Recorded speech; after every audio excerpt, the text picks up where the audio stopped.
Kapit-bisig sa pag-aksyon at pagsasagawa ng mga hakbang kontrabaha, hindi lang ang lokal na pamahalaan ng Batac City sa Ilocos Norte, kundi kasama rin maging ang mga residente rito.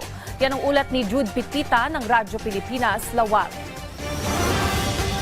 Ngayong tag-ulan, puspusan ang mga ginagawang hakbang ng lokal na pamahalaan ng Batac City dito sa Ilocos Norte para maiwasan ang pagbaha sa lungsod. Sa katunayan, hiningi na rin ng LGU ang tulong ng mga residente para sa community cleanup drive. Isa sa mga tinutukan na lininis ng LGU at mga residente ang Kiawit River, Santa Rosa, Japa at Noto Creek na madalas umaapaw kapag malakas ang ulan.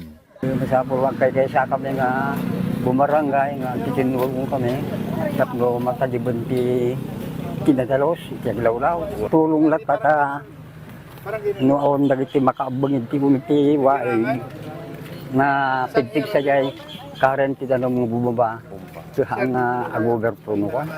Kami po ay lumahok dito sa Community Cleanup Drive para makatulong sa komunidad at nang sa gayon po ay maiwasan natin ang flooding incidents, sir.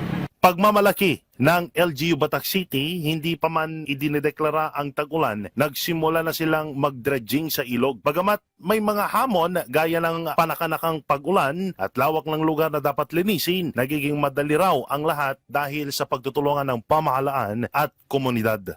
Dredging na kami, last month pa kami nagde-dredge. Ngayon, sa dami kasi, sir, it takes time, tas lalo umuulan-ulan, yun yung mga challenges. Pero okay met sir, okay met. So far malinis na. It is part of the program of the President, siyempre, itong disaster risk reduction natin. Ang mga ganitong inisyatiba ng LGU ay bahagi ng Oplan Kontrabaha ng administrasyon ni Pangulong Ferdinand Marcos Jr. upang matiyak na ang bawat Filipino, anuman ang estado sa buhay, ay protektado sa bagong Pilipinas. Mula rito sa Ilocos Norte, para sa Integrated State Media, Jude Pitpitan ng Radyo Pilipinas, Radyo Publiko.